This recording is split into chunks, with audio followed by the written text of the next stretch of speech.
All right, colleagues, we're resuming into open session after meeting in closed a short time ago. So we're here in council chambers on Tuesday, December 17th, and we're coming into open at 7:05 p.m. And I'll invite a council colleague to read our land acknowledgement. Councillor Strachan. The municipality of North Grenville acknowledges that the municipality operates on the territory of the Anishinaabe. We recognize all First Nations, Métis, and Inuit peoples who now call North Grenville their home.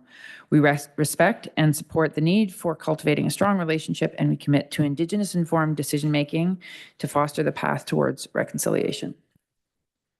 Thank you. And before going to the next item on our agenda, as you remember, council colleagues, we did pass the agenda before going into closed earlier this afternoon. I just would like to extend our heartfelt congratulations to our holiday card contest winners. We were so happy to welcome our contest winners earlier today for a photo and the presentation of some certificates out of approximately 100 entries from K to 6 students in our community. We selected one overall winner, Callie McNaughton, who is age 6, and she is in grade 1. Her entry will be featured on all municipal holiday greetings this week and next. And we also had a number of honorable mentions who came to the municipality, and we were so delighted to meet them all and talk about what inspired them for their holiday gift, for their holiday cards. Just a couple of other reminders. Municipal offices will close at 4 p.m. on Tuesday, December 24th, and reopen on Thursday, January 2nd.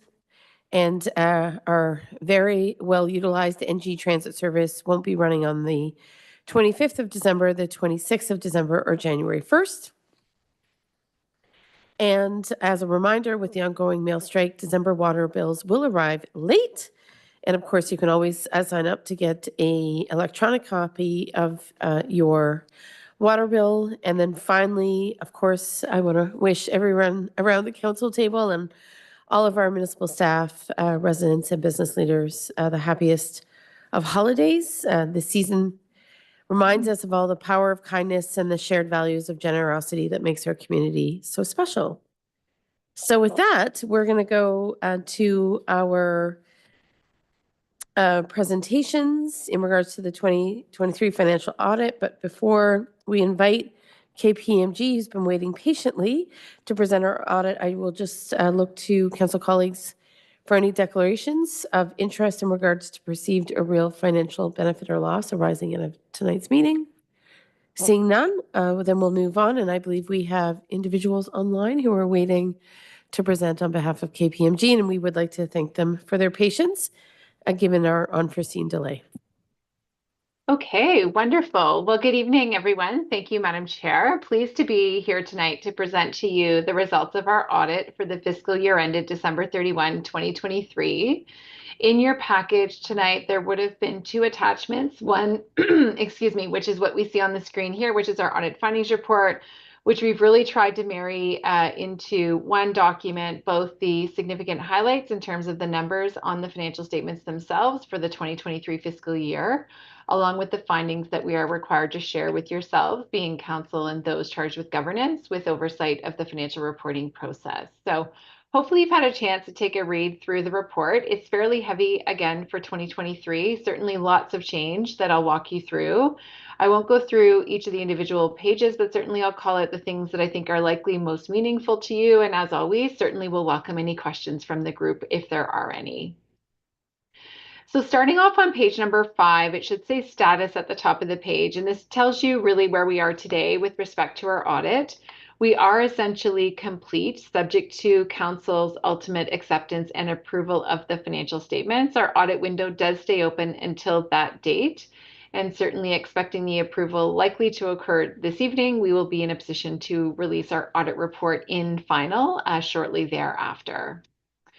So jumping into the numbers themselves, the first piece that you'll see on page number 6 is the statement of financial position, otherwise known as the balance sheet, which highlights all of the assets and the liabilities of the organization at the close of business on December 31. What I've tried to do through this deck is give you, I won't go through them all in detail, but give you some of the highlights on the right-hand side of the page in terms of some of the more significant items that have had more significant variances year over year. So we'll certainly start at the top of the house, and you'll see cash in the bank at the end of the year for 2023 landed just shy of $32 million, which is a little bit of a reduction year over year. And we'll talk about that briefly, but I will say, certainly from a financial point of view, 2023 was certainly a year of significant capital activity, and that's certainly part of the equation when we look at the changes in the cash year over year.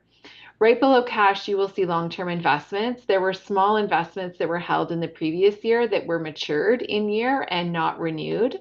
So that's why you'll see the zero balance at the end of 2023. As we work our way down, you will see there have been slight changes in some of the other categories within the financial assets, but certainly nothing significant to bring to your attention. As we work our way down in terms of financial liabilities at the end of the year, this is where you will see some new items, certainly for fiscal 2023, and I'll touch on those briefly. So one of the ones that is new and different that you likely would have recalled perhaps me sharing with you a year ago, recognizing a new audit standard and accounting standard was coming into play for fiscal 2023 related to the implementation of a new accounting standard, which is asset retirement obligations. So you can see there, third line down, excuse me, on your financial liabilities, there has been a significant increase in this line item year over year, ending the year in 2023 at 7.7 million. You will see in the notes to the financial statements, there's a lot of discussion in terms of the implementation of this new audit standard, but really the high level overview of the change is really, I would say, twofold. Historically, there always has been a landfill closure and post-closure liability on the books that was remeasured as part of this new standard adoption that you will see. And then over and above the previous liabilities that were recorded on the books, management had to undertake a fairly significant process in terms of understanding what would be in scope in terms of other assets within the municipal portfolio. So the great example really for your municipality for 2023 is looking at all of the buildings in the portfolio where there would be the existence of asbestos, which we all know needs to be remedied at some point in the future. So the team undertook that exercise to quantify that amount under this new accounting standard, and that has led to an additional increase of this liability year over year of about 2.5 million. The other one that is new and different that I wanted to point out, you'll see within your financial liabilities, there's a new line this year speaking to the obligations under capital lease. So you can see the current year amount at the end of the year is 1.1 million. That was related to new lease agreements that recognize, based on the criteria of the lease agreements, those items are meant to be capital in nature. So you're not allowed to account for those on a cash basis, if you will, as you're making those payments. So those assets under lease are actually sitting in your tangible capital assets with the offset sitting here now on your balance sheet. So those two pieces have had significant movement year over year, and that's important as we look at one of the KPIs in terms of the health of your balance sheet at the end of the year, which is your net financial assets. So that's the summation of your total financial assets minus your financial liabilities. And you can see that has dipped into a negative amount in 2023 relative to the previous year. Once you normalize for those new items, you are pretty similar to where you would have been in the previous year. So below the line, that's where we'll see the tangible capital assets that the corporation has made over the course of time. You can see on a net book value basis, that has increased by about $10 million year over year. So that would be the combination of the in-year additions, which you can see on the right-hand side, about $14 million. And some of the more significant items are outlined there as well. And then, of course, to offset those in-year additions, that's where you will have your annual charge for amortization, which was about $4 million. So once you take all of your assets minus your liabilities, the remnants are what we call municipal equity, which is sitting at $113 million. And that has increased year over year, really because of the surplus that we've reported on the statement of operations, which we will see in a minute. And that is also where your reserve and reserve funds sit. So moving along on the following page, just another way to show you the significant investment that has been made over the course of time in your tangible capital assets.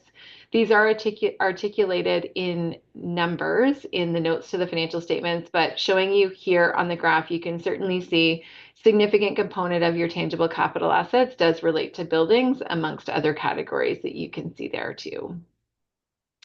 Your reserve and reserve funds is always an interesting one, I know, for council to take a look at. So what we've done here on slide number 8 is giving you a little bit of a 5-year look back in terms of where you've been and where you are now. You can see overall reserve and reserve funds at the end of 2023 sitting just over 20 million with not a lot of significant movement year over year.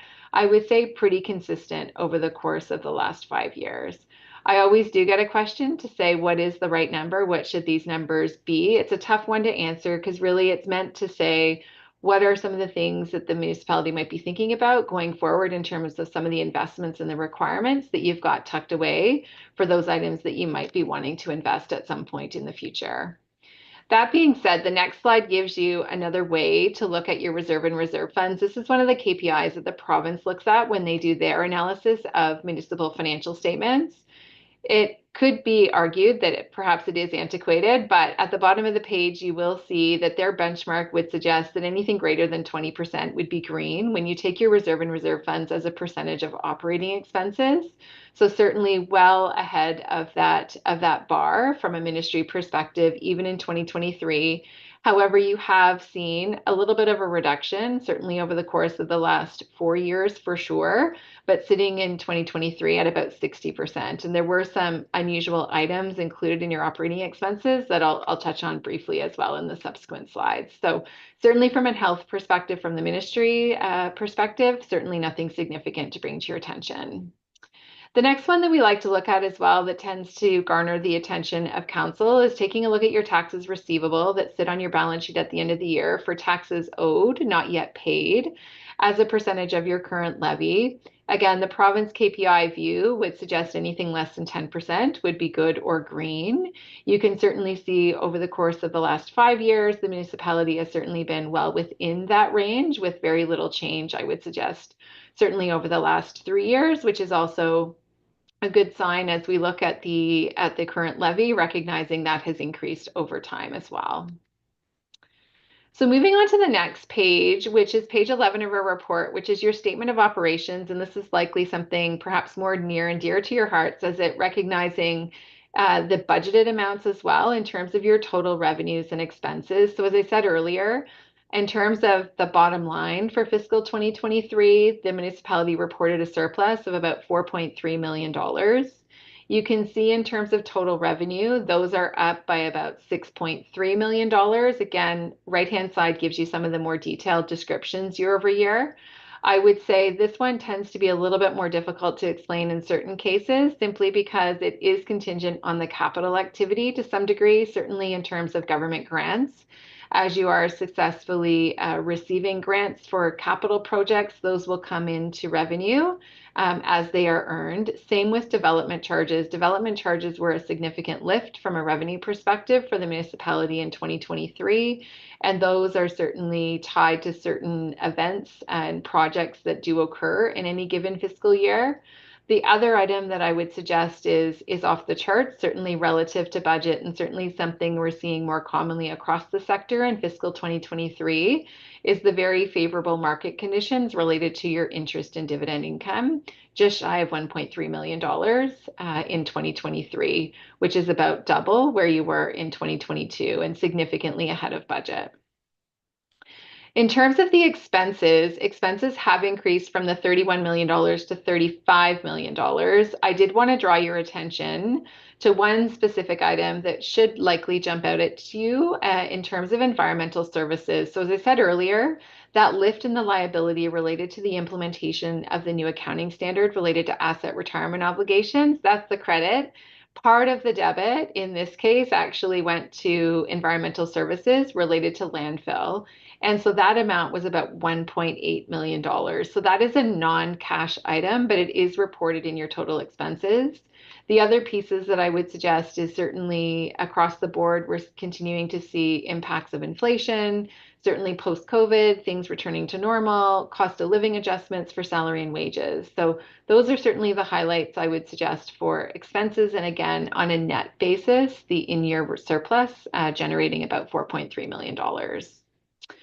The statement of operations reports your expenses by department. What we've got on page number 12 is a nice picture graph to share with you the types of expenses by object. So as we look across the wheel, you can certainly see at the top of the house, salaries and wages sitting at 33% for the current year.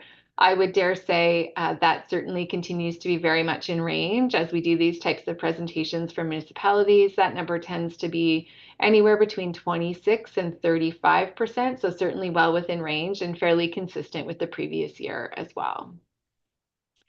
Moving into some of the more audit-related items versus the numbers themselves, as a reminder to the group on page number 13, a KPMG audit approach continues to be very much a risk-based audit approach, meaning we stand back looking at the financial statements as a whole and trying to identify where we believe there's a greater risk of material misstatement occurring. One of the things that likely jumps out at you on this page, which is not different from previous years at all, is we are allowed to make our own judgmental risk assessments on the financial statement captions that we are required to audit. In addition to those local judgments, we are required to incorporate any professional standard mandated risks. And that's why you'll see at the top of the page, the management override of controls is automatically deemed to be significant because there is a presumption that management in their role as management could potentially override controls to purport a certain financial statement result. So not unique to your organization, not indicative of your internal controls. It's included in every financial statement audit. And you'll see on the following slide the work that we've done to mitigate that risk to an acceptably low level.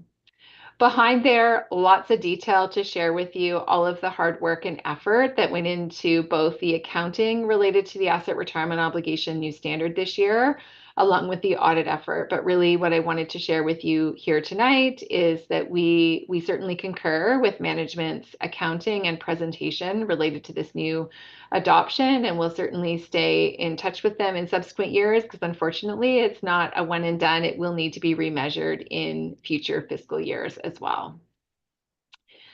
If one standard wasn't sufficient, on page number 17, there was actually a second set of new standards that were required to be adopted.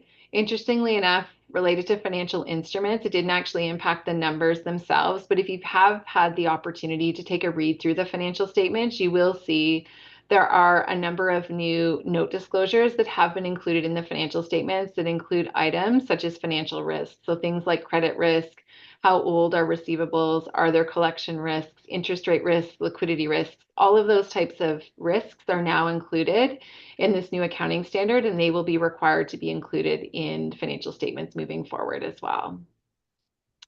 Page number 18 is a good reminder in terms of our financial statement audit. So we are required to opine on the consolidated financial statements of the municipality. There are a number of entities that are controlled by the municipality, so we would call yourselves a group audit. So as we set out to begin our audit in the planning phase, we set out a group level of materiality, which is meant to say at a high level what would change a user's decision on the financial statements. It is determined based on the size and scale of the operations on a consolidated basis, typically expenses in a municipal entity because there are more variability in the revenues. So for fiscal 2023, that number was set at $900,000. Then, as we're auditing at a much lower level, we aggregate any items that we identify through the course of our audit work to the extent they exceed $45,000. There would be two types of items that we would flag through the course of our audit. And interestingly enough, for fiscal 2023, we've identified both types of items through the course of our audit. You will see the items that are likely the most meaningful to yourselves, which is on page number 19, which is a summary of the uncorrected audit items that we've identified through the course of our work. These are not included in the draft financial statements and will certainly be fleshed out in the subsequent financial statement year, being 2024. If we look at them in total in aggregate, you can see the in-year impact to the annual reported surplus is $306,000, which is significantly less than our level of materiality. So based on the items that we've flagged, although they are not corrected, they are not meant to impact our audit opinion. So we are able to continue with a proposal to issue our audit opinion that would be a clean audit opinion for 2023. For interest sake as well, behind there, you will see the items that we flagged through the course of the audit on page number 20 that have been included in the draft financial statements. Page 21 is a good reminder. We spend a lot of time and attention making sure the numbers are correct. A financial statement audit also requires to sit with the team and understand the significant systems, processes, and controls that culminate into the financial reporting process. So we've done that again this year.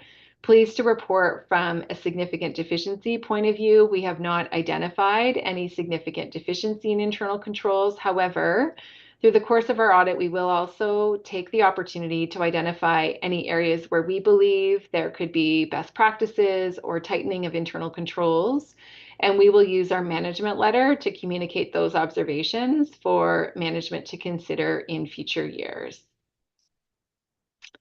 We can jump a few slides and stop quickly on page number 23 called specific topics. This is the new slide for us this year.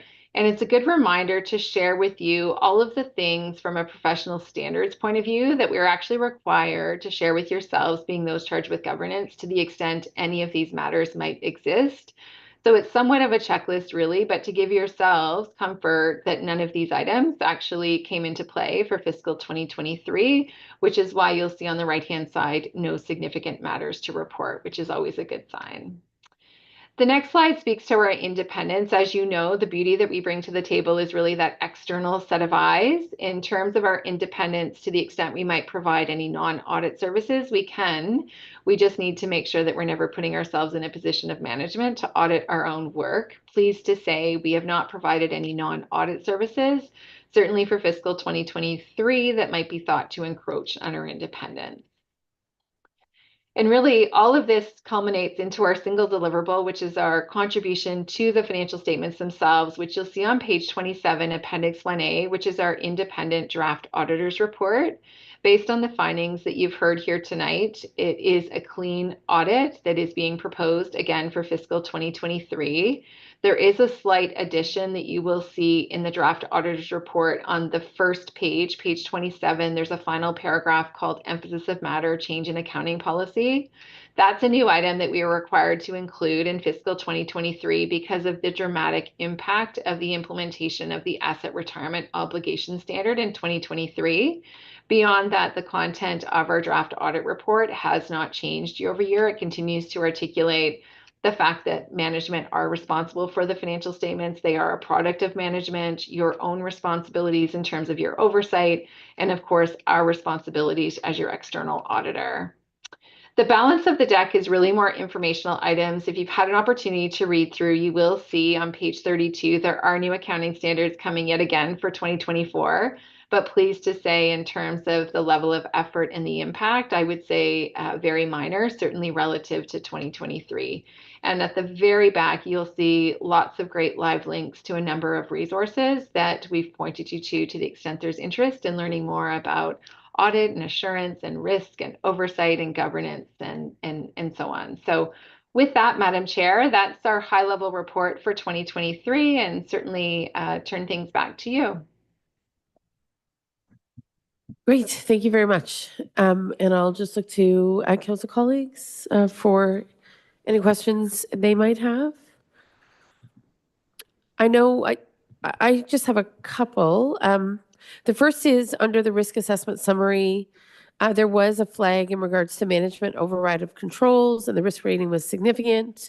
And I didn't hear you speak to that specifically, but perhaps you can just contextualize that risk and how it's being ameliorated.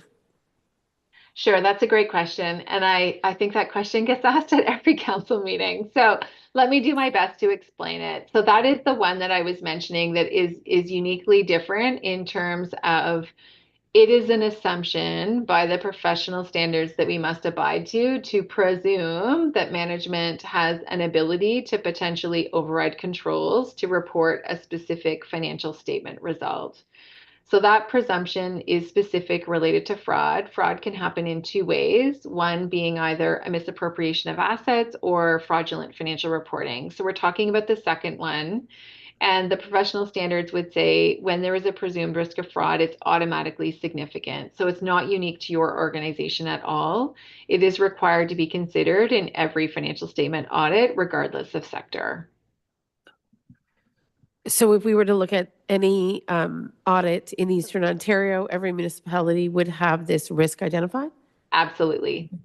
And in terms of mitigation of this kind of risk, this is obviously a global assessment of risk that could happen in any organization where there's a management override, correct? That's correct. Okay. But obviously, the financial controls within the organization are such that the risk of that happening would be very small. Is that my read of the situation? So what I would say to you is if we flip ourselves to page number 14 of our report, in terms of our response to that risk, what we do as part of our financial statement audit is sit down with the team to understand the design and implementation of controls, specifically around the journal entry process, specifically around those manual year-end entries that could significantly swing the financial position of the entity for a given fiscal year. So we have done that as part of our audit for fiscal 2023, and we have not identified any significant items to bring to your attention in that regard. So segregation of duties as an example, in terms of review and approval of journal entries, that would be one of the things that we would want to see because that would be a proper design of any internal control system. And that does exist at your municipality. Okay, thank you. That's helpful. The other thing, and of course, I'll recognize any council colleagues should they wish to talk, is I know that our landfills are now identified as having a certain liability attached to them that has to be reflected in the audits in a very specific way or in this audit. Can you help me better understand? Obviously, this is a shift in, I think, auditing practice with municipalities in regards to assets that are no longer being actively used. Can you just shed a little more light on why a landfill, or maybe this is to CEO Ms. Dunlop, would have such a liability attached to it in this moment if they're not being utilized? Sure, I can take the first cut. Okay. I can't see the CIO, I unfortunately, know. screen. I'm so sorry. Yeah. That's okay. With the screen being shared, I can only see a tiny bit of you. But perhaps, CIO, did you want to go with this one? I'm happy to chime in as well.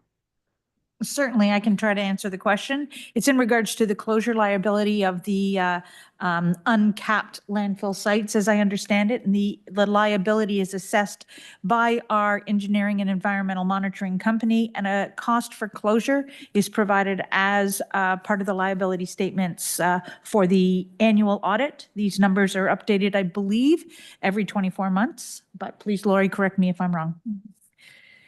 Yes. So at a high level, I would say a landfill liability is a fairly complex estimate that is remeasured annually. There are a number of inputs that go into that determination, one being when it would be closed and how much it would cost to close and how many years does it need to be monitored post-closure and what are those in-year costs.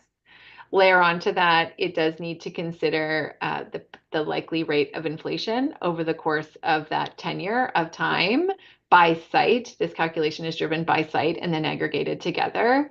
And then, of course, it is also discounted back into today's dollars. So there are a number of inputs that go into this calculation. I do think I know where your question is coming from because you are going to see two parts of it this year in this year of change. So in some municipalities, certainly some smaller, lower tier municipalities, we've seen a dramatic change in the landfill liability. And I actually wouldn't put yourself in that category, even though it has been increased. I think your number is about $1.8 million in the note. However, what the former calculation used to allow you to do was to only recognize a liability for the extent that you had used it to date. So if you had 100 years to go and you're only 10 years in, you only had to use 10% of that liability. You could charge it as you go. What this new method requires you to do is to take 100% of that amount up front. So a lot of other municipalities are seeing a dramatic change when they've got a long life of landfill yet to go, because they have to pick up that 90% difference this year. That didn't apply to your individual municipality so much this year. I don't know if that's too much or not enough, but there's a lot of different things out there for a variety of reasons, but that was one of the more dramatic changes this year. So if we were to close, I understand the landfills are sort of suspended for use, but not formally closed. So if we were to close the landfill and declare it no longer functional in the present or the future, then does that liability then go away? CAO, did you want to go? Certainly. Your worship, the liability of the closure component would be realized because we would have expended the funds to actually permanently cap the landfill site, but there's the monitoring. Typically, a landfill site is monitored for an additional 25 years beyond that function of permanent closure. So there would still be some liability, I believe, calculated within the financial statements. But it's the act of closing it that has a cost attached that is currently not being assumed by the municipality. Thank you, Worship. The cost of the closure is the largest component, but it is my understanding there is a liability that must be carried for the environmental monitoring for the required term, which is typically 25 years by the ministry. That's correct. Indeed, I understand that. And just to wrap this up, Ms. Dunlop, when the landfills in North Grenville were no longer utilized, when that decision was made to no longer utilize the landfills, there was no decision to close the landfills when it was decided that we were transferring our waste to a different municipality? Thank you for the question, Your Worship. The 2 out of the 4 landfill sites were closed and permanently capped. We mothballed or provided a low permeable cover on 2, which is the Birds Rapids and the Oxford Mills locations. Although they do have some capacity to receive waste still within their permitted license, we would have to reactivate, and there would be additional requirements by the ministry, but they are not classified as closed. So yes, you are correct. When the decision to go from Kemptville to Oxford Mills as a transfer station, the decision at the time was to mothball the other 2 sites for potential reactivation in the future, although that would be a remote possibility at this time in environmental history. Indeed. Okay, thank you so much. And then my final question, and again, council colleagues, I'll recognize any hand, is there is a reference to increase in obligations under capital lease in regards to new capital leases on vehicles. And so I'm trying to unpack that. What does that actually mean? So if Ms. Huber or Ms. Dunlop could take that, I'd appreciate it. I can try to answer that question, Your Worship. That is the program that was activated approximately 3 years ago, or maybe 4, in regards to the leasing of smaller duty vehicles, half tons, et cetera, half tons, 3/4 tons. I believe recreation has a 1 ton under it. It is a program that we actually internally are going to be taking a look at over the next fiscal year, but it is a lease program that was determined at the time to be a financial benefit to the municipality, rotating through vehicles, leasing the vehicles, and returning them to the marketplace roughly every 4 years. And it's the increase in obligations under the capital lease, right, which is contributing to that financial liability. So up to now, we hadn't captured the leasing arrangement as a financial liability. Is that it? That is correct, Your Worship. It was recognized as an operating cost versus a capital liability. So that is why it's recognized in this set of financial statements. Excellent. Thank you so much. Anything else, colleagues? So then, if you don't mind indulging me, colleagues, quickly, I see that the Riverside Park rehabilitation is captured here. I think our understanding is that development charges would be utilized to offset some of the costs of Riverside Park. So since it's highlighted as one of the things that is informing this set of financial statements, maybe we could just have a bit of insight into how development charges were used in this instance. Ms. Dunlop or Ms. Wheeler? Ms. Dunlop? Certainly, Your Worship, I can try to attempt to answer this. $3.4 million was part of the municipal component of Riverside Park, and I do have some notes, if you can bear with me. In regards to the cost, we had a full project of approximately $3.8 million. We had $455,000 in grants. Okay, so no, wrong one. Yes, 450,000 roughly in grants, 2.54 million in development charges, and there was a component used for out of reserves. There was no current debt financing for this specific project, so we used a combination of grant, development charges, and Parks and Rec reserve. Okay, great. Thank you. Council colleagues, anything else in regards to the audit? Not seeing anything.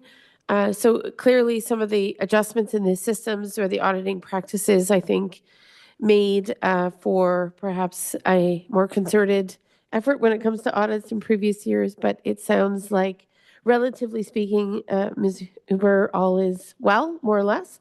And clearly our growth is beneficial in this instance as we look at some of those capital asset liabilities. And I know we're talking about asset management later this evening. So I can see that any municipality, no matter where they are in Ontario, is up against having to manage sort of large capital assets among other assets. And that is very resource intensive. So you've painted a clear picture of what our obligations are and how our growth and other revenues are clearly quite crucial to our capacity to operate the municipality in a fiscally sustainable way. So appreciate that.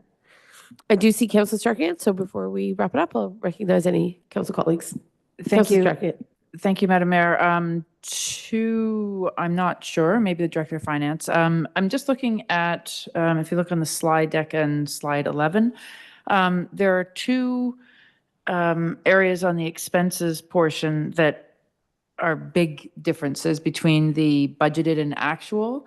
And perhaps you could remind us why we see that. So on the health services, it goes from 4.7 million to 177,000, and on the recreation and cultural services, it's 210,000 to 5.2 million. What are the big differences there for each of those, please? Through the chair, the recreation and culture services line should have the 4.7 under the 2023 budget, and then the health services is 210,000. So on this draft copy, it's still in its original where those numbers did not change. But since then, KPMG has changed those so that they're reflected accurately. So under 2023 budget, the 4.7 just needs to move down, the 210 to move up. That makes a lot more sense. Thank you. You're welcome. Anything else, council colleagues?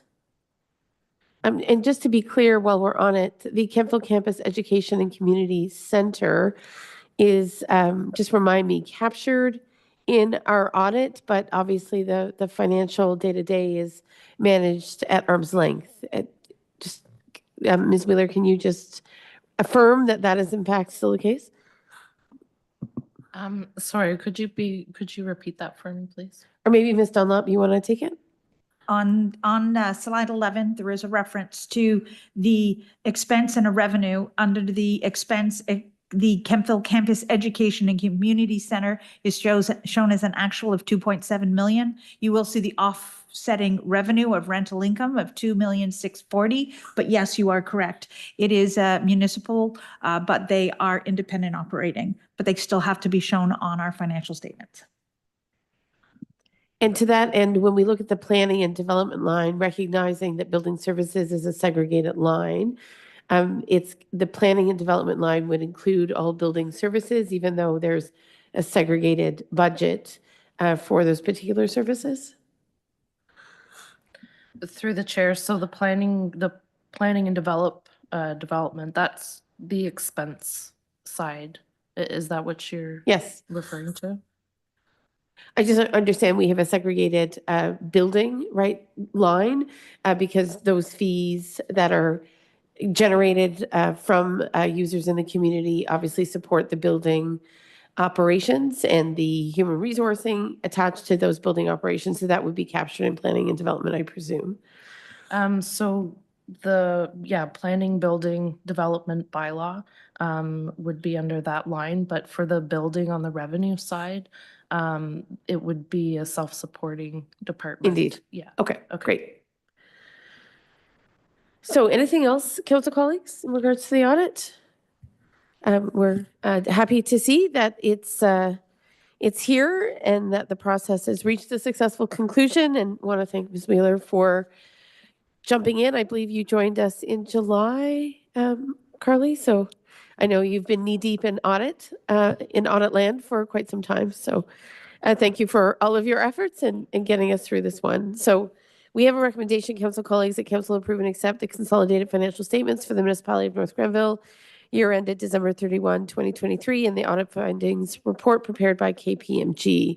I can have a mover, Councillor Strachan and Councillor Sullivan. Thank you. So moved by Councillor Strachan, seconded by Councillor Sullivan.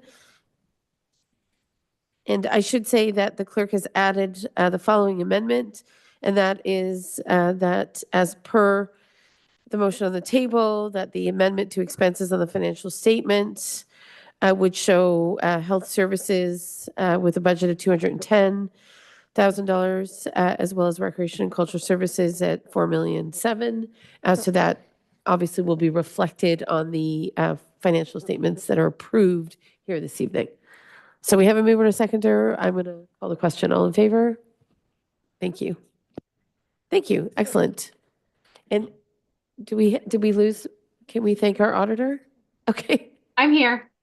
And thank you so much, Lori, for all of your engagement with the municipality of North Grenville. It's nice to see you again and appreciate all of your support.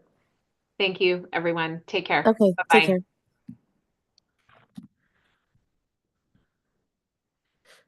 So with that, colleagues, we don't have anything under the consent agenda this evening. So we're going to move to another very exciting topic, which is asset management. And we have been eagerly awaiting this report because in order to be in full compliance with the Government of Ontario's requirements for asset management plans for all of its 444 municipalities, it is mandatory that the asset management plan come to council and be reviewed here. So I believe Roger is here to walk us a little through that asset management plan as it exists in 2024. Thank you, Madam Chair. Just reviewing the report here. It speaks to the asset management plan 2024, and you're correct in saying that this is a mandatory requirement for regulation 588/17, so that we need to present this to council and have you receive the report and approve the plan as it stands for being updated to include the core and non-core assets. Just a little bit of background. Our first draft was with a consultant company called WSP back in 2019. We redid the plan internally in 2022 to meet the core assets, and then again now in 2024 to meet all of our assets. And this includes current levels of service, which include the mandatory levels of service that are listed in Regulation 58-17. Just going through the report here, if you look at our just a summary of what our network total replacement value is for North Grenville as of the start of 2024 was just shy of $482 million. That covers all our assets. That's a moving number. This asset management plan is a live document. These numbers move in the positive direction, and it's much higher probably at the end of 2024. As far as the overall condition of our assets, it's in the executive summary of the plan. We're looking in good shape. If you look at very good and good assets, we're pushing probably 65% of our assets are in either good or very good condition. And outside of the plan, I think that's just about it. Thank you, Mr. Doherty. And I know our staff takes such great pride in doing its absolute best to keep our assets in good shape. So it's nice to see that percentage is so high. When we speak of those assets in poor condition, can you speak to what those generally would be, just so we have a better understanding of, what are the conditions under which we would have an asset that would be considered to be in poor condition? And is that expected or unexpected? And what are the mitigation measures if, in fact, there's some expectation that an asset in poor condition should actually become an asset in good condition? Or maybe that's not the expectation, depending on the asset. Thanks for the question, Madam Chair. So I ran the numbers actually today just to have the most up-to-date information. And I pulled out about 4 different asset categories that were in the, with very, very poor and poor condition. 3 of these are based on condition resource of age. And I'll just list them off here. First one was sewer wastewater pipe. Replacement cost about $6.2 million. The next was water mains. Again, $5.6 million. Storm sewer piping at $5.6 million, and the roads coming in at 4th at $3.3 million. And the roads was from a road needs study from a couple of years ago. That number may change because we've done some work on some roads. I'm waiting on a report to update that data in our registry. And I know Mr. Finley isn't here tonight, so maybe Ms. Dunlop, as a former Director of Public Works, you can speak to that 31% of stormwater mains that are currently in very poor condition. I'm assuming these are very old stormwater mains, but maybe you can speak to what really does it mean to have those stormwater mains in very poor condition? Thank you for the question, Your Worship. Poor and very poor, meaning they are at the end of their useful life. As Mr. Doherty said, that the age based of this evaluation, we are currently undertaking and have, I think we're in about our 3rd year of CCTV or cammering and flushing of storm sewers. We're actually finding some. We are locating them and doing condition and structural assessments of storm sewers. So they are one of our last remaining condition assessment transfer from age-based assessment to condition-based assessment as part of our asset management plan. As council is aware, as part of the 2024 budget, I'm getting ahead of myself, is the CCTV camera and flushing of all the sanitary and storm pipes that are on the campus property. They represent some of our oldest pipes, and through the condition assessment, the actual physical condition assessment rather than age base, we will be putting together a replacement or repair program to get these from poor, very poor, up to good and very good. Thank you. That's very helpful. When we look to facilities and parks, and which is, I think, a newer, right, feature of our asset management plan, obviously the replacement value, $181 million. Mr. Doherty, just help us understand how we get to that number. Is that a land valuation effectively? What informs such a large number when it comes to our facilities and parks? I know there's a number of buildings in there too, so maybe you can help unpack that a little bit. Madam Chair, thanks for the question. You have to take into account the college buildings. We add those into our asset management plan, so that raises the cost of replacement cost. You added the campus buildings. That's right. Where previously they hadn't been accounted for in our asset management plan. In the core, when we did the core, facilities wasn't in the plan. Okay, So now with the non-core inclusive facilities, yeah, the college buildings. okay. Yeah, this building is very, the replacement cost is very high. If you look at the waste treatment plant, it's very high. It's going to be probably double or triple by the time we're finished in a couple of years. So, yeah, that's where you get the. Understood. Yes, yes. And then when we look at things like parks, are we looking at the acquisition of land if we had to replace a park? What goes into informing the replacement value of a park? That would include all the equipment in the Yes. park, all the structure like fences back in, and then Riverside Park has a lot of new assets in there, and it includes all your play structures, your new rink, rehab of the pool. Gotcha. Okay, Okay. perfect. Thank you. Thank you so much. Council colleagues, anything else when it comes to asset management? Councilor Sullivan. Thank you, Madam Mayor. Through you to Mr. Doherty. I'm happy to hear that this is a live document, and thank you for all your work on getting the inventory and values, et cetera, of everything. I'm wondering about natural and live assets, things like our trails, the beach, for example, in Burt's Rapids, trees, ditches, water courses. I mean, you've included culverts, but if the ditches and water courses aren't maintained as well as the culverts, so care and maintenance of all those things, and in particular trees, I'm thinking of trees because they've been purchased with taxpayers' money in many cases.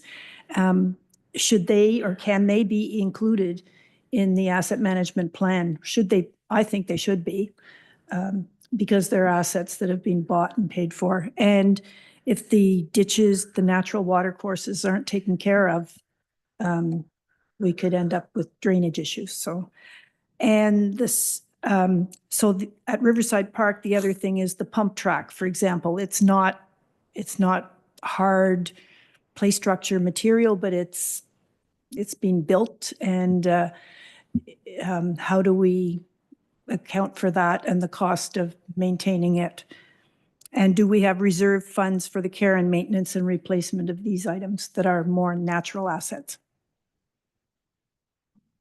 Okay, thank you for the question through Madam Chair, the Councillor. So I'll answer the last one first. We were talking about the I guess we call it a multi-use path. It's been listed for Riverside Park, so that's all been taken care of this last year and this year, including the paved section, and we're tracking that as an asset.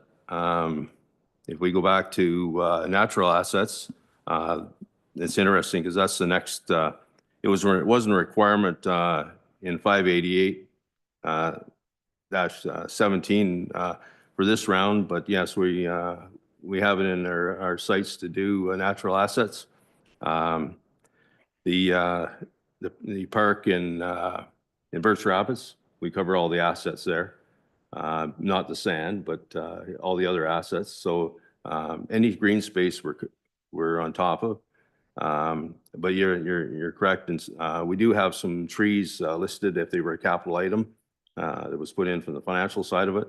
Not a lot of trees, but it's in our scope to do it. I wrote down some notes here about how we would go about doing it. The first thing would be build a team across the different departments, especially Parks and Rec and Public Works, because if you look at trees, the trees are in either subdivisions or they're in parks. So we need to take a look at, and we might even have to hire a consultant that's an expert in tree species, for instance. But and then the next thing, we select the pilot project. So my number one was trees, because we have a lot of trees. And if you look at cities like the City of Ottawa, they have a separate asset management plan strictly for their forestry, which is very interesting. The City of Calgary also has an extensive asset management plan for their trees and their natural resources. One of the other projects we could look at is forest. We have Ferguson Forest Center. We also have the Campbell College, which has out of 640 acres, has a good chunk of forest. Our green space, our rural and our urban. So that includes your parks, wetlands, and then natural stormwater. So there's a lot of natural natural assets out there that, you know, get rid of stormwater. And then we have the ones that we build, ditches and stuff like that, which we track. So then after that, we take a look at the level of service. So we'd have to define the level of service. What do we want to, you know, what do we want to see out of these natural resources? Whether it's added shade for in the parks. Yeah, so we'd have to define the levels of service. So as you can see, this is starting to be a plan by itself. It wouldn't be a 200 page plan. It could be like a 10 page plan, but it'd be one that we'd separate out. And then the next thing would be to conduct field work, collect data like we do with parks or facilities or whatever asset group. We'd be out in the field gathering our data. So again, back to if we take trees, the species, location of where these assets are. If it's a tree, it's, you know, the size, condition, if we can come up with a condition, and then the quantity. So whether we list every individual tree or we group them. If we group them, then we're not talking condition, but we're talking replacement costs. But if it's like the City of Calgary, they barcode every tree. Quite interesting. And then at the end of the project, we put everything in our registry and we track all that stuff. And if I may just add to that, through you, Madam Mayor, is that there's currently trees in there that's been part of a total project cost. So that would be under the facilities and parks. So that one we have a historical cost to tie to, like part of whichever project that would have been capitalized and then depreciated. So that is being captured when, for example, for taxpayers, like when those trees have been actually purchased. But then the natural assets are more of a separate category. So the accounting treatment's going to be different, and our replacement costs are going to have different accounting estimates just based on we don't have our actual cost of purchasing the trees. They already exist. So just to clarify that for council. Okay, thank you for that. So when you're looking at the cost, and it's not just the cost of the tree per se, but I have the copy of the contract for Wellington Road, the refinishing, reconfiguration and paving and et cetera. And there's a landscape architect seal on that. So there would be landscape architect costs that went into that contract, plus 18 trees that were purchased and planted. And so I think they should be considered as assets that should be taken care of and replaced if they don't make it past their warranty period. So it would be nice to see that done. Any idea when you would be able to include these and even start with like trees that have been purchased with taxpayer money in public spaces, part of contracts, and in subdivisions maybe? Through you, Madam Mayor. So currently those are being captured as the total project cost. So however, any design wouldn't be the tangible aspect of it. So the design expenses would not be, but the physical purchase of those 18 trees in a TCA grouping would be included in the total project costs, which is then categorized under land improvements and depreciated thereafter. So then we can record our replacement costs based on that. So then this natural assets would be a separate inventory that we would be looking to build. So those are pre-existing and then don't have a purchase value tied to them because they are in essence natural within the municipality. Thank you. So at this point, we can't expect that they would be replaced if they have died. Through the chair, we don't have replacement costs attached to those assets, no, because we don't have a natural asset inventory. So it's not required by the Ontario regulation, but we have come up with a plan to be able to work on getting those inventory. And we're also looking at other initiatives with the City of Ottawa and the City of Calgary who have already started this. So we're on our way. Okay, thank you. Thank you. Councillor Strachan? Thank you, through you, Madam Chair. Thank you very much for the report. It was very thorough. It was interesting to read the condition as well as the value of what we have in this community. So thank you for that. To the CAO's point regarding the age-based assessment versus the condition, that's fantastic. That's great. You never want to just rely on the age of something to say that it's in poor condition. I'm wondering with that, have you seen a significant need to reprioritize when it comes to where the budget allocation is for the items that are in fair or poor shape that you want to rehabilitate, or are some of these were they already anticipated that they're built into the budget? Through you, Your Worship. Answer is yes. When we take a look at some of the movies that we get for some of these assets, which is how we do the structural assessment and condition assessment of the underground pipes being storm and sanitary, we have had to reevaluate our priorities based on sometimes that fiscal year, sometimes, playing around with projects, because you can come and see structural integrity failures that are imminent or have already taken place that are being held by surrounding that need immediate attention, but also from the other side, not just the structural component, but the active leaking, the inflow and infiltration, to reduce that, to increase the available development capacity at the wastewater treatment plant over a period of 3 years, once from a sanitary side, way back in the late 90s, when we started this program. In the early 2000s, we recognized in a 2-year program a 13% reduction of flows at the plant. It was massive, and that we classify that as low-hanging fruit. We did some structural relining of some pipes back in the late 1990s, early 2000s. The results were phenomenal. So yes, it is an active assessment. It changes the order of projects, and the idea of looking at condition versus age-based assets has really changed the way we plan from a capital planning standpoint. Thank you. Yeah, that's, it's the answer I was anticipating, but I thought I'd ask it anyway. One of the items that stands out here is also the 6 bridges or large culverts that are in fair condition. Were those anticipated or were those a surprise to whomever? Thank you. Through Madam Chair, they were probably I would say a surprise. I just received the 2024 report, which we'll have to look at, and then so the data could change. There has been some rehabs with those bridges and culverts, so the new report may change the numbers.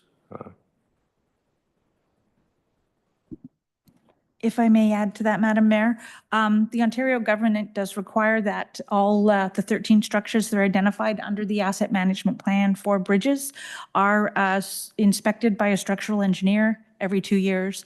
We have been in compliance with that regulation for as long as I can remember, and that is what feeds Mr. Doherty's report for an asset management. And so he does do that upgrade every other year based on not only work we've done, but again, physical structural assessments.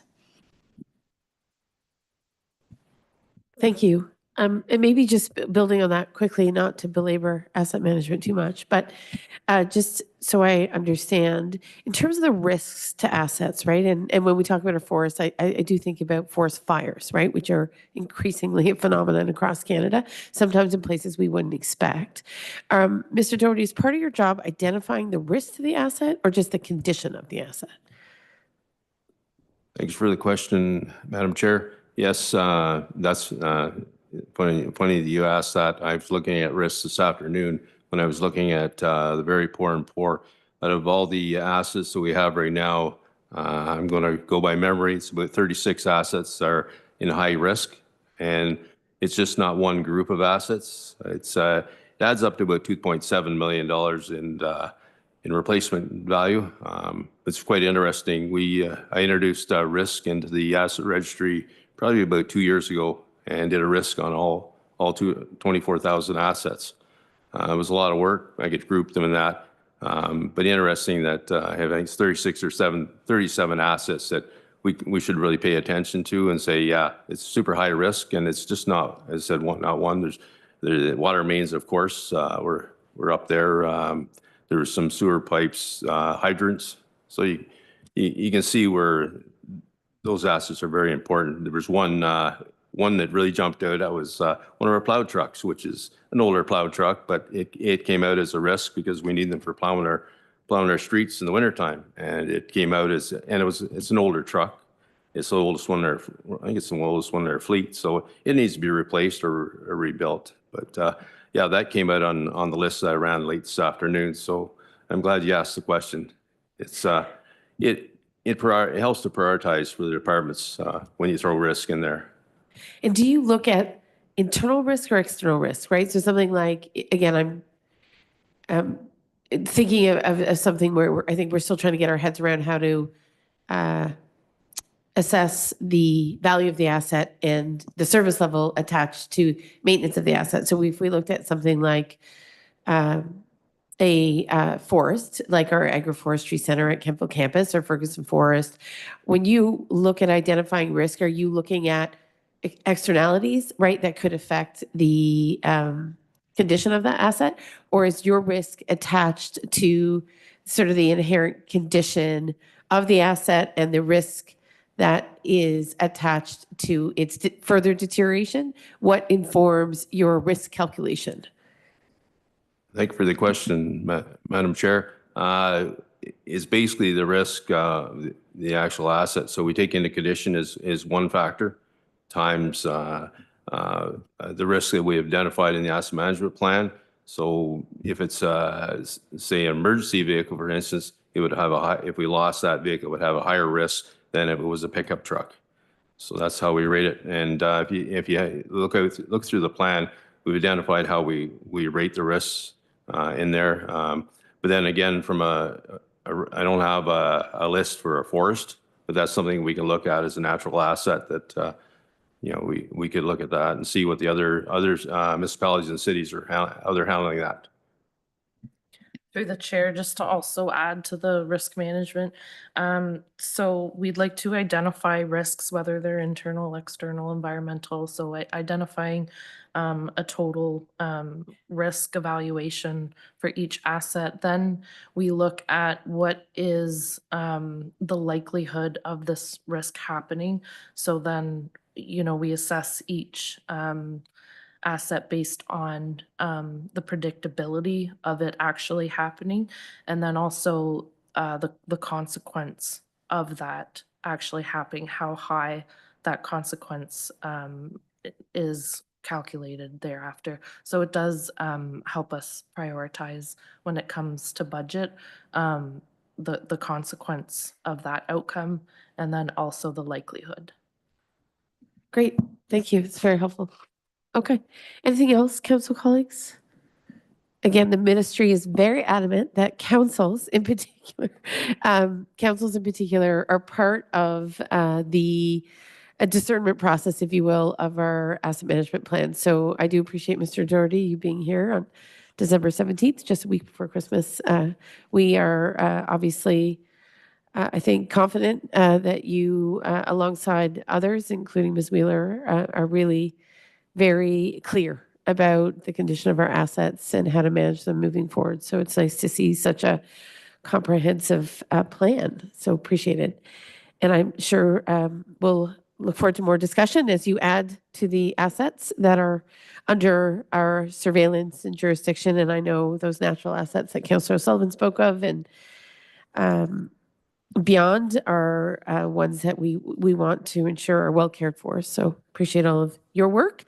And council colleagues, for our consideration is the recommendation that council receives report number FIN 2024-011 and approve the Municipality of North Grenville's Asset Management Plan 2024 as updated to include core and non-core assets. So with that, I'll look for a mover to seconder, please. Councillor Wilson and Councillor Strachan, thank you. Any final comments or questions? I'm not seeing any. So then I will call the vote. All in favor, please. Excellent. And that carries. If you can indulge me for a 3-minute break just before we return to the last items on the agenda, I'd appreciate it. Thank you.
All right, so we're going to move on. Colleagues, so we've just finished discussion of the asset management plan for 2024. We have no correspondence to review this evening and no other business. So we're going on to our notice of motion. This is in regards to active transportation connections, West of County Road 44, Pine Hill Road, Van Buren Street. And we are in a deliberation phase in regards to the rather lengthy recommendation or motion that Councillor Sullivan has put forward. So I think it's all before us. I do not think it has to be read into the record because it was read last week. Is that right? That's correct, Madam Mayor. The only amendment I would note is that the motion should read that it has an excess of 2,000 units Indeed. instead of 1,000 units. So I apologize. That's the only modification to the printed agenda, unless Councillor Sullivan has anything else to speak to. So Councillor Sullivan, maybe you can speak to the motion. I think that amendment is noted Okay. and it will be made. Okay, thank you. Not only in excess of 2,000 new units, plus commercial businesses or commercial establishments. And on the fourth clause, as we learned last week, the further proposed development on the south side of Van Buren Street includes retail establishment, strip plaza, and a hotel as proposed. A perspective, the Yes, possibility of certain possibilities. commercial yes, possibilities. developments that certainly I don't think are necessarily imminent, but certainly Sure. could be possibilities. Certainly commercial development, given the sale of certain lands I'm certain is underway, but what that looks like, I think, is yet to be Right. defined. So with that, the motion is before us. If I can make. Yep. Thank you. I realize it is lengthy.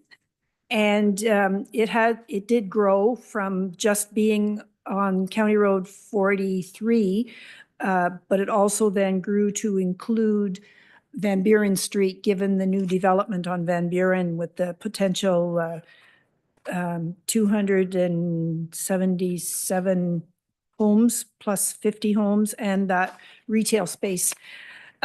Also, so I had wondered about having it as two separate notices of motion, one for 43, one for concession, but I would also want to consider, or not concession, one for Van Buren, but I would also want to consider Concession Road, given the Habitat for Humanity development, as well as the new French Catholic school that's proposed for Concession Road, that we need to put active transportation in place concurrently with that growth and development. Indeed. So certainly there are two separate notices of motion this evening. One is in regards to downtown Kemptville and Reuben Crescent, and the first is in regards to the areas that you've identified in terms of west of County Road 44, Pine Hill Road, Van Buren Street. Are you proposing to add more to that first notice of motion? Well, I would want to include Concession Road, given that there is development going on Concession Road, and there's one crosswalk, but with the development in Habitat for Humanity and then the French school, there should be something that will connect those places to where the crosswalk is on that side of the road. Okay, so Okay? with that in mind, you're asking that Concession Road also be considered part of this first motion? Yes. Okay. Yes, Ms. Preston. Madam Mayor, with council's indulgence, considering the number of modifications and the potential of splitting this notice of motion with the addition of an additional area of focus, perhaps council would endeavor to defer this matter and we can work on it to bring it back to the first meeting in January to ensure that the verbiage is to its best format so that it encompasses all of the areas that Councillor O'Sullivan is seeking, so that, rather than perhaps hastily adding Concession Road this evening, while within the spirit of this motion may not capture all of the essence of what you're hoping to do with that active transportation. That is only a suggestion for council's consideration. So I just wanted to provide that. So I'll just look to Councillor O'Sullivan in terms of the addition of Concession Road. Was that the only addition that you're proposing for the first notice of motion, Councillor O'Sullivan? At this time, yes, but I do believe that every time we develop, we need to put active transportation measures in place at the same time as the development and not have to catch up after. And it's a matter of safety and making connected communities, which is one of our pillars of our strategic plan. Indeed. So maybe, I think it's really at your discretion. I think we can go either way for the addition of Concession Road. I think this evening we have a mover in Councillor Sullivan, and we would need a seconder to in fact render the motion live on the table. So Councillor Sullivan, maybe you can let us know whether or not you want to proceed with the consideration of your first notice of motion, recognizing the adjustment or addition to Concession Road. Is that something you wish to move this evening, or are you comfortable deferring? Either way, I'd be comfortable to defer it to the first meeting in January and have it complete with the addition of Concession Road, or include Concession Road now and move it forward tonight. Either way, it's a month. It's okay. So I see Councillor Strakian's hand. Procedurally, I'm just trying to figure out if we have a motion to get on the table, but Councillor Strakian, you're welcome to say some brief remarks, and then we'll determine whether or not the motion will proceed. Thank you, Madam Mayor. Through to the CAO. I mean, I understand the reason behind highlighting specific areas, although active transportation connections implies more than those specific areas. You're just highlighting areas of active growth or significant change. And so, you know, perhaps in reconsidering this, that may be part of the verbiage, is that the direction is to focus on areas of significant change and growth. And listing these ones is, you know, probably good, but not to make it only focused on those areas. The question for the CAO is, what direction is given to the departments regarding active transportation and in considerations in their broader discussions? Because it seems to me we could come back, you know, every other week with, you know, another one added to the list. Is there a direction that's baked into the overall discussion, not just for planning, but I think, you know, Parks and Rec, all of the departments, I think they each have a vested interest in seeing this go forward. So is there a clear direction that's been given to consider active transportation connections? Thank you. Through you, Your Worship, the Public Works Department and the Planning Departments both have guidelines with which they follow. We have sidewalks typically on one side of connectors. When we go to local, smaller roads, we don't necessarily have the sidewalks because it's the lower traveled roads. County Road 43, of course, is a beast of a different color. But the idea when developments come in, they come to DRT, both planning and public works work together based on those guidelines. The world's changed in the last 20 years. 20 years ago, we would not have thought about the sidewalks that we think about now. Look at the colonnade development. There are no connections in regards to sidewalks. We do think about that now, and we try to get them as broad as we possibly can. But the idea of double-loaded roads are not necessarily in those guidelines. But I know that, and if you may, have the Director of Planning expand upon this answer. But yes, it is part of the conscious evolution of developments as they come in today. Unfortunately, there are still a lot of gaps. And before I go to Ms. Martin, I think just building on Councillor Strakian's question, and it's a question I've also asked in the past, the reality is that North Grenville does not have an active transportation plan. Is that correct? So I think what Councillor Strakian, you're attempting to highlight is, while I think there are hotspots that are of particular interest to the community because of a residential intensification that's happening, The reality is we do not have an active transportation plan as a municipality, and it would seem that one is urgently required at this stage. And I understand that as part of the budget deliberations, a proposal for the development of an active transportation plan for the community writ large is likely coming our way. It doesn't, I think, render Councillor O'Sullivan's motions moot by any stretch, because it does allow council, should it be the will of council, to highlight these areas of being of a particular urgency. But just like some of the other studies we're undertaking are putting a particular focus on an area of interest, these motions could have that effect as well. If I Yes. may, Madam Mayor, Yep. just as a follow-up, and I think that understanding what is meant by, the higher traffic roads, because I would say, if you went just by traffic count, it depends on what time of day. When you're on concession, it's like not busy for a lot of day, and then it's really busy for peak times, and it's the type of traffic that's there, obviously with the students and so on, and trying to encourage active transportation for them to get to and from school. So I think, I think that there's probably challenges there in how that's defined as well, because it's not just about vehicular traffic, obviously. Thank you. Councillor Wilson, Councillor Sullivan, and then Ms. Martin. Thank you, Mayor Peckford.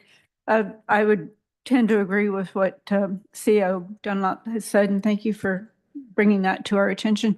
We have a lot of piecemeal things in our community, and I think an overall plan would be the way to go. I will share an experience that I had. We have a brand new crosswalk on Prescott Street. I tried to cross it the other day. I hit the button. It's flashing above me. 5 cars went through before anybody stopped. And that was on a Saturday afternoon. So they're not aware. They're not paying attention. So we need to get our messages out stronger. We need to be diligent. Thanks. Think of the risk before the lights were flashing and someone tried to cross in that area. So, but it's true that many drivers are acclimatizing to some of these new PXOs with a higher standard and a legal obligation to stop if lights are flashing. I'll just finish up with Councillor Strachan and then go to you, Councillor Sullivan. So just building on what Councillor Wilson has just said, I think that areas such as Colonnade highlight the challenges when you don't have active transportation routes or safe routes for crossing. Twice now coming through the roundabout in the last week, I have almost come into collision with pedestrians crossing because they're crossing at the entrance by the roundabout, sort of by the Tim Hortons Scotiabank, that stretch there. And they're doing it because that's their only way to get across. And they're not going further in to cross at one of the stop signs or anything like that. And it is very dark and you can't see them. And so, it really draws attention to the fact that there are areas like that if you don't build in the right kind of networks with the right kind of lighting and crossing and so on, how dangerous it can actually be. And I think we're seeing more of that as there are more people working in these the shops and the stores that are there, but living, in a different spot, and they don't have vehicles to travel in. So, they're getting to and from in the closest ways and walking along that stretch of 43 as well. It's the same kind of problem, right? There's no sidewalk, there's no shoulder or anything like that. So, I think making sure, to Councillor Sullivan's intent behind her motion, I think, is that we really do need to spend a lot of time thinking about this and doing it not just in a way where we say one sidewalk on one side is enough, that there's more to the story, right? And that it's, like you said, 20 years ago, we weren't thinking about this, but now we absolutely do. Thank you. Okay, Councillor Sullivan. Thank you, Madam Mayor, and thank you, Councillor Strachan and Wilson, for your comments and experiences. I think one of the items that's in the first part of the motion is that, given that the expansion of County Road 43, including the multi-use pathways, is in the undetermined future and likely a decade away, we must provide alternate connections to be established to all the building that's going on out there. And if that happens to be along a future connection from Depensier in Tempo right out to Oxford Village, and then from Depensier out to the multi-use, or out to the roundabout at Pine Hill, and the establishment of a crosswalk there. I've seen people walking, crossing from Tempo to the Your Independent Mall with little children, and they've got bags full of groceries. They're not even holding the hand of these little kids, and they're standing on the side of 43. And it just makes me shiver to think about if that kid decided to just take off. And like, I mean, with all the new building out there, people are going to walk across 43, and we need to have something in place. So I think it would be inappropriate to proceed with any further development out there unless we have active transportation put in place at the same time and not have to catch up after So it's indeed, critical. so, and I think you're speaking to your notice of motion, your second notice of motion, which speaks to 43, County Road 43, if I'm not mistaken. That's the first one. Yeah, that's the first notice of motion. Oh, I apologize. I Yeah, mixed up the order. 43 Yes, and concession and Van Buren, indeed. although we haven't included concession yet. Indeed. Okay. So I'm just going to, Councilor Sullivan, it's truly at your discretion. If you're willing to move tonight, then we can get it on the table. If there's a seconder for the motion this evening. So at least if nothing else, this area is highlighted as an area of high priority. Yeah. So Councilor Wilson, do you want to speak? Thank you. Okay. Let's just move the one motion as it is now and then build on it in the future. Okay, I'm so sorry. I will so move. Okay. Do we have a seconder? I'll second. Great. Okay. So the motion is very lengthy. I think the justification is all there in terms of Councilor Sullivan's concerns. So then we'll just ask if there's any further comment on this particular motion. Okay, so Yeah. Councilor Strachan.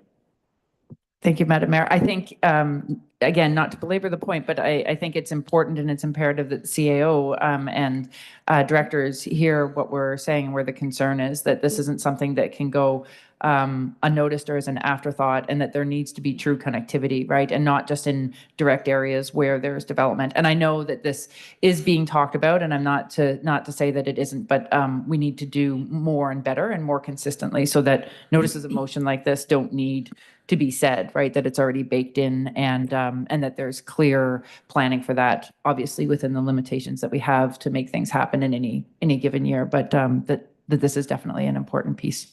I think until we have an active transportation plan, that becomes a key leverage point for Director Martin and her team. The degree to which some of this infrastructure can be insisted upon is perhaps questionable. Ms. Martin, I don't know if you wish to add at this stage. Thank you, Your Worship. And I appreciate the statement because that very much so. We do rely on our master plan documents to help us inform where those critical pieces of infrastructure are to be located. Those master plans also provide us a bit of an outline as to some costs, right? So that we're able to work with developers to say, and this is what the current practice is when they say a plan of subdivision or even a site plan comes forward, we require a transportation impact study. And we do require them to speak to active transportation. We do ask them to look at what are those linkages. And it's not just cars, we're looking at pedestrian connectivity. We do have a commuter cycling plan, which they do have to speak to as well. But having a more holistic document that looks at our active transportation network, because right now it is piecemeal and it's based on the generality of the area in which they're located, but it doesn't speak to the larger area. So where you might have a development more out in the west end of Kemptville,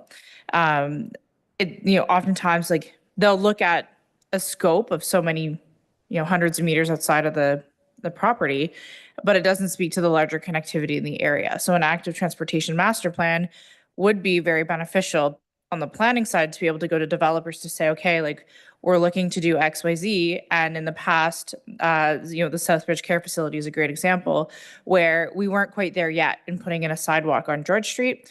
They provided us with financial funds so that when we did go for it, so they weren't putting in a sidewalk and then we go to put in a sidewalk and there were misalignments. And that's something that was raised as a concern. So we do have mechanisms to be able to negotiate those as part of our site plan agreements, as part of our subdivision agreements to ensure that when we do have that fulsome picture as to what does active transportation linkages look like and what is the cost to that, then we can apportion that appropriately to each development. Ms. Dunlop, anything to add? Okay. So with that in mind, the motion's on the table in regards to the first active transportation proposal from Councillor Sullivan, and I'll look for any final comments before calling the question. Seeing none, all in favor? Oh, Councillor Sullivan? Just a final question. So when a project comes to the DRT, is active transportation planning included in that conversation right from the get-go when they come with the potential concept? Through your worship to Councillor Sullivan, yes. We provide them with a list of like a scope per se as to what typically we look like for traffic counts. We do require that they look at it from an active transportation perspective. And for the larger projects, we typically will hold a secondary meeting with their transportation engineers to outline what is the terms of reference for the traffic impact study. So that way they're on the same page as the municipality, and then we're not stuck in this forever back and forth in the review process where we're not on the same page as regards to which standards we're using and what our expectations are. So then all of this building that's west of 44, what was their suggestion for active transportation to connect all that building with the rest of the town and the commercial areas? Through your worship to Councillor Sullivan, so I can't specifically speak without going through each of the individual traffic impact studies, but certainly they can be provided to yourself and any member of council or the public who wishes to see them. Just a reminder that the Oxford Village approval for phase 1 originally happened back in 2017. So more than I can't speak to what was provided at that time and what was included, but certainly with the Kemptville Lifestyles project, the connectivity across Pine Hill Road over into the Kemptville Mall lands, there are provisions there.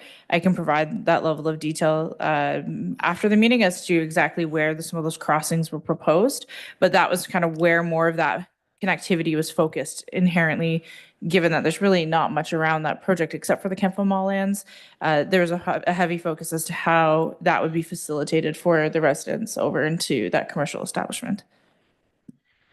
Ms. Martin, recognizing that phase 1 of Oxford Village was negotiated many, many years ago, phase 2 is now on the table, and I'm not clear why we wouldn't have more leverage in terms of insisting on active transportation connections for phase 2.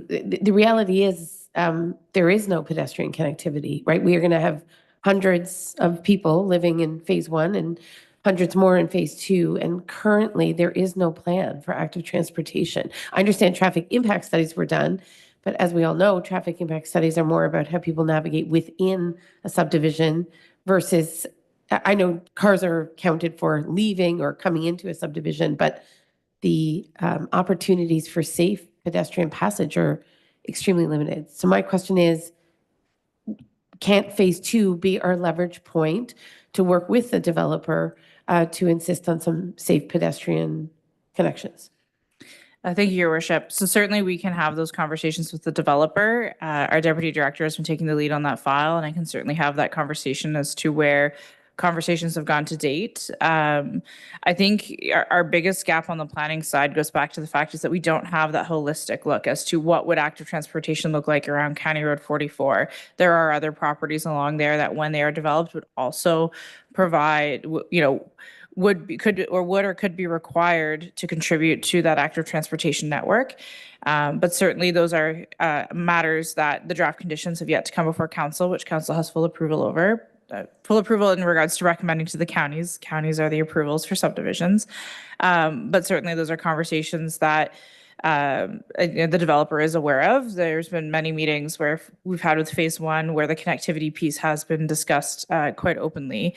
As of right now, as far as I'm aware, there is no concrete plans as to, okay, they're going to put them up all the way from 44 to their development. That's not the type of conversations we've been having, but certainly we can have that conversation as to that connectivity piece or contributionary piece, depending on, the timing for installation of any active transportation network and what that looks like. And that's where that active transportation plan would actually be very beneficial in defining what does that look like on the north side of County Road 43 as you head west of 44. We do acknowledge there's a limited amount of pedestrian connectivity in front of the Kempville Mall. So right the minute you hit the Kempville Mall, there is at least a sidewalk. So I think certainly as we contemplate the demographics of the individuals and the families moving into the new subdivision, I agree that I think we all at this table are saying an active transportation plan is an urgent priority, but certainly we would hope you have some leverage, that we as a municipality have leverage in working with the developer to ensure some amount of connectivity coming out of that subdivision. It's so close to where there is at least some pedestrian infrastructure, but it's not there, and it's a really busy county road. So whatever we can do at this table to support you, I think we're willing to do. Thank you, Your Worship. And I just want to add that I will sit down with our Deputy Director. The draft conditions were actually originally intended to come this evening, but we've asked that they come in January, just given some time to work through some other provisions with the developer. But certainly we will review the draft condition language in regards to active transportation to ensure that, just similar to what we did with 210 Van Buren, that there is some flexibility for for municipal staff to work with the developer to come up with a proposal or a plan to help address it, whether it's a financial contribution or some sort of infrastructure work. Much appreciated. Thank you. So this motion is still on the table. I'm going to call the question. All in favor? All right. Thank you so much. That carries. So next we would go to N.2. This is active transportation connections in regards to downtown Kempville and Rubin Crescent. Of course, council colleagues, you'll remember that Councillor Sullivan read this motion last week. It's in regards to another hotspot, if you will, on Rubin Crescent, given some long-awaited developments. So Councillor Sullivan, is there anything else you'd like to add in regards to this particular motion? And I'll, once you've spoken, look to see if we have a seconder, presuming you're going to move this tonight. Okay, thank you. Nothing further to add to it. I just accept that last week the Health, Wellness, Fitness, and Active Transportation Advisory Committee passed a motion to recommend this, and they support this motion to council. Great. Good. Okay, so you're moving this motion. I'll look for a seconder. Do we have a seconder? Councillor Wilson, thank you very much. And again, I think we all recognize that an active transportation plan for the municipality as a whole is an urgent priority. But as that plan is being developed, this is another area where I think you're highlighting, and I think we would generally agree, there needs to be some particular attention paid. And I remember the meeting we had about the development on the old KPS site. And at that meeting, we made it abundantly clear that we were concerned about safe pedestrian passage because of an increase of traffic on that end of Rubin Crescent. And we had many neighbors of the property under development here speaking to their concerns about pedestrian connectivity. So I think your motion is in the spirit of that conversation and just further codifies our interest in ensuring that we put the right infrastructure into place. So are there any other comments or questions from colleagues? Councillor Strakian? Thank you, through Madam Mayor, to the CAO. As things progress and while we are waiting for a master plan, an active transportation master plan, are these notices of motion helpful in prioritizing and highlighting to yourself and municipal staff to focus on specific areas? Because I don't think that these two notices of motion would be the last ones, given that it'll take some time to get an active transportation master plan. Would continuing down this path and continuing to have notice of motion for specific hotspots as we see them be helpful? Ms. Dunlop? Thank you, Your Worship. To Councillor Strakian, in regards to specific areas such as the Rubin specific, That is not something that the Public Works Department typically would undertake in its current format. There are some traffic engineering considerations as well as alignment considerations that would need to be designed before something could be constructed. So this notice of motion just leads us down a specific path. It does, as you say, highlight a specific area of concern, which would be undertaken as part of the active transportation master plan, which would identify all the gaps. And these notice of motions could feed within that active transportation plan, but we could start doing the one-offs. The only concern is that as we look at Reuben is a hodgepodge. Yes, it is a hodgepodge of uses, widths, connections, steel roofs, and active uses. So all those considerations would need to be taken, designed, and then constructed. So would we include the actual construction in the 2025 Public Works budget? I would think not. We'd probably look at the design because it would be an out-of-house product. We don't have that specialty. We don't have that expertise in-house. As for the other notice of motion, if I may speak to it at this time, same thing occurs. We have various conversations in regards to the connections, to the north-south connections that are within municipal road allowances. Those we can undertake, such as the extension of the Pine Hill Road allowance north of 43. That's something can be undertaken when Kemptville Lifestyles comes to develop. We anticipate their sanitary sewer is going to go northerly to Depenser.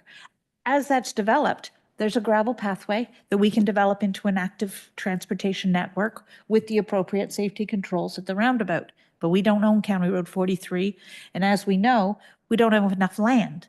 They've developed the eastern portions of County Road 43 east of 44 with land acquisition.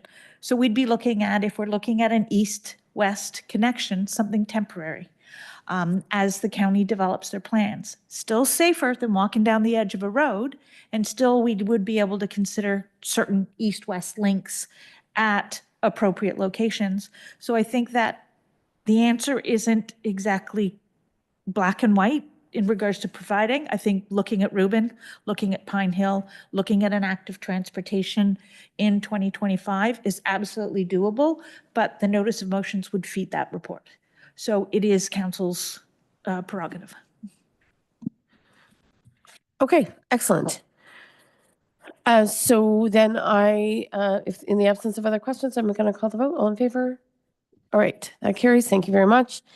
And just, Ms. Dunlop, I know what I've seen on the parts of City of Ottawa is they do seem to use more reliably than we do, or I guess more frequently than we do, extensively, thank you, that's the word, the bollards. So just as on County Road 19, we attempted to establish a bit of a safe pedestrian pathway with the use of bollards. If you go into parts of Riverside South, go into other parts of the City of Ottawa, 4 kilometers, they've at least protected the shoulder. It's not perfect, but it's at least a way to protect pedestrians from cars with those reflective bollards. I've reflected on that. For County Road 43, sort of extending beyond Kemptville Mall to the entrance of the Oxford Village subdivision, is just an interim measure because I can hear that some of the competing infrastructure needs do not lend themselves well to the establishment of permanent sidewalks in the short term, but I believe we have other options at our disposal that are not actually as well utilized in North Grenville as they could be. And when you're on busy county roads, I think there is a mechanism available to us to at least provide some interim measure, and that's something that I would welcome further consideration of at a different point. Councillor, let's let Ms. Dunlop speak before I go to Councillor Sullivan. Thank you, Your Worship. And you and I have had that conversation multiple times over the past couple of years. And I think that interim measures may be something that we introduce as well as part of the active transportation. Are there low-hanging fruit to get those connections, to provide those, to fill in some of those gaps rather than the $1 million option? So I think that that is something we'll take away and make sure we include as part of that process. Keeping in mind that often we use them seasonally, but I do see other communities using them sometimes in a more permanent way. So again, it depends on the road and the needs of the road. So certainly I think would look forward to those options being explored.